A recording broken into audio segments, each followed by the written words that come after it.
Natália Bonavides. Obrigada, presidente. O depoente prefere ser chamado de Alan ou Alan? Alan. Alan, obrigada. Senhor Alan, eu queria saber quando foi que foi criado o seu site? Estamos completando 5 anos no dia 18 de novembro. E o senhor mencionou 2014. há pouco, em outra resposta, que em algum momento ele deixou de ser amador, segundo as palavras do senhor, e passou a ser mais profissionalizado. Isso significaria que passou a ter equipe remunerada, coisas do tipo? A profissionalização foi com relação à organização da empresa, porque era um canal, né, no YouTube, e aí nós tivemos a estruturação de contratação de pessoas. Isso foi posterior, porque no início, veja-se, eu tenho aqui o relatório, o primeiro faturamento anual do Terça Livre, que foi em 2015, foi de R$3 mil. E atualmente, há quantas pessoas que são remuneradas ou colaboradoras ou contratadas? Acho que 18 a 20. E, além da senhora Fernanda, há outros colaboradores ou contratados que são...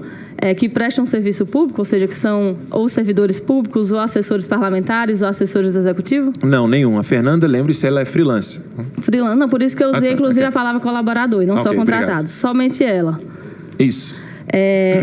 Em relação à sessão que nós tivemos aqui na semana passada, que inclusive contou com a participação do deputado Frota, houve um debate sobre um chamado Gabinete do Óleo, que seria integrado por Tércio, José Mateus e Mateus. O senhor chegou a mencionar já que os conhece.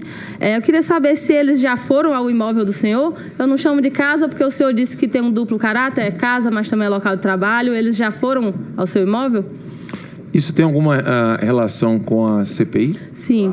A jurisprudência do STF garante nossa liberdade de perguntar, porque nas nossas perguntas estão uma linha de raciocínio dentro da investigação. Mas o senhor tem o direito a ficar em silêncio. Não, sim, porque... Sim, o quê? Não, direito ao silêncio. Eu não quero ficar expondo a minha vida pessoal aqui, não. Certo. E o senhor mantém contato com um dos três, ou dois dos três, ou os três? Com que frequência? Com o Tércio, o José Mateus e o Mateus? Olha, eu sou jornalista. Eu preciso ir no Palácio do Planalto, frequentemente, assim como aqui no Congresso, para perguntar às pessoas. Eu encontro algumas vezes o Felipe, ou o Tércio, ou qualquer outra pessoa dentro do Palácio do Planalto e depois vou embora, depois que eu colhi minhas informações pertinentes às matérias que eu quero fazer. Os senhores chegam a combinar ações virtuais em conjunto? Combinar ação virtual em conjunto? Não, isso aí a senhora já está impondo que existe alguma organização, não existe nenhuma. Não, combinar. Hoje a pauta vai ser tal, não? Não. Certo. Em março... Só repetir, né? Desculpa. Sou jornalista. Eu vou lá, entrevisto e saio. Sim. Ok. Exato. Agenda setting, né? Como chama. Pois bem, continuando. Em março, o senhor fez um vídeo em que exibia a imagem de uma postagem do Twitter, de um perfil, @ConstançaRezem, e também na mesma época publicou um print que também seria dessa conta, @ConstançaRezem, em que o senhor atribuía esse perfil à jornalista Constança Rezende, mas na verdade o perfil não era da jornalista Constança Rezende. O senhor tinha ciência de que estava divulgando um perfil que não era da jornalista, mas estava atribuindo que era dela? A senhora há de convir comigo que não é prerrogativa do jornalista a impecabilidade. Não, estou perguntando se o senhor tinha ciência. E se quem noticiou isso falasse que imediatamente eu tinha falado no vídeo que depois a gente descobriu um outro perfil dela, porque ela não tinha perfil verificado até então. Ela não tinha. Então o senhor reconhece... Você chegou a se corrigir, se retratar depois nas suas redes? Certo.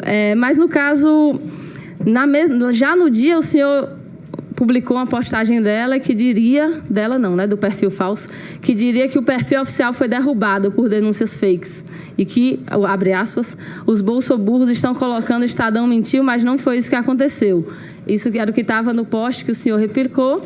Portanto, sabendo ali que não era o perfil verificado, o perfil oficial dela. Eu soube depois. E se retificou. Ela não tinha, porque quando você não tem um perfil verificado, até hoje, por exemplo, o Twitter não me permite. O Instagram já me deu, o Facebook já me deu, então não tem como eu saber qual deles. Que até o Frota usou um perfil que não era por causa da falta da verificação. E em relação ao senhor Glenn, o senhor admite hoje também, como acabou de fazer em relação à senhora jornalista Constança, que não era verdade a informação divulgada pelo senhor de que ele teria sido internado por overdose de cocaína? O senhor reconhece hoje que essa informação foi mentirosa?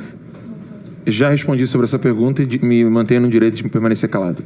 O senhor fica em silêncio em relação a essa pergunta, certo? Já respondi. Não, eu invoco o sigilo da fonte, mas só que eu entendi que ela é o não é o Glenn, aqui não é um tribunal para investigar. Não, eu não sou o sobre Glenn, mas assim, isso é uma comissão de inquérito, né? Então, ou o senhor responde, ou o senhor invoca o silêncio, e foi o que o senhor fez agora. Ainda sobre o caso da jornalista Constança, que nós estávamos comentando há pouco, bom, nós sabemos que ela foi quem deu o furo, né, como vocês usam na linguagem jornalística, sobre o Queiroz, sobre a possível existência de um esquema de rachadinho no gabinete do filho do presidente. E, segundo as agências de checagem, em vários jornais, as notícias que o senhor deu no seu site em relação a ela foram falsas, né? Inclusive, uma parte disso o senhor mesmo acaba de admitir. E por que tanto empenho em desacreditar essa jornalista que havia falado do Queiroz? O senhor conhece o Fabrício Queiroz? Não. Não conhece? Nem pessoalmente, nem virtualmente? Não. A sua empresa, ou o senhor, ou algum dos seus colaboradores, ou algum dos seus contratados chegou a receber repasses financeiros do senhor Fabrício Queiroz? Não. Foi o senhor que criou o perfil @ConstançaRezem, que fez as postagens falsas? Não. O senhor sabe quem criou? Mesmo que tenha vindo a descobrir depois? Não. E como o senhor teve acesso a esse perfil, que depois o senhor verificou que não era verdadeiro? Você achou no Twitter? Alguém te repassou, te deu a dica para postar? Não, ela conseguiu depois o perfil verificado. Até então, ela tinha 2 contas com o nome dela. Um deles ela utilizava, mas só que ele não sabia. Tinham 3, né? Um ela conseguiu a verificação e 2 não eram dela. E aí ali naquele momento ali, eu achei que ela estava postando naquele perfil que eu citei. Certo. Depois eu percebi que não e me corrigi ao vivo, inclusive. Certo. E como o meu tempo se encerra, eu estou satisfeita, presidente, e queria, enfim, comentar diante de tanto debate que a gente tem feito aqui, que realmente deve ser muito frustrante para essa parcela extrema-direita que hoje tenta veementemente obstruir os trabalhos dessa comissão, saber que o trabalho que nós estamos fazendo aqui tem um objetivo muito claro, muito específico, definido, e que deve ser muito frustrante realmente saber que a eleição do ano passado não teria sido ganha por ele se não fosse um esquema como esse de notícias falsas e se não fosse a prisão política do presidente Lula. Eu entendo a frustração e quero dizer que essa comissão tem sido tão didática, tão pedagógica, que vários dos parlamentares do PSL, ao longo das sessões passadas, mentiam, dizendo que o Haddad havia sido condenado por fake news. E hoje eu fiquei muito feliz de ver uma deputada deles se corrigindo, né, falando corretamente o que aconteceu. Então, realmente, que bom que essa comissão tem tido resultados. Obrigada, presidente. Anuncia a palavra o deputado.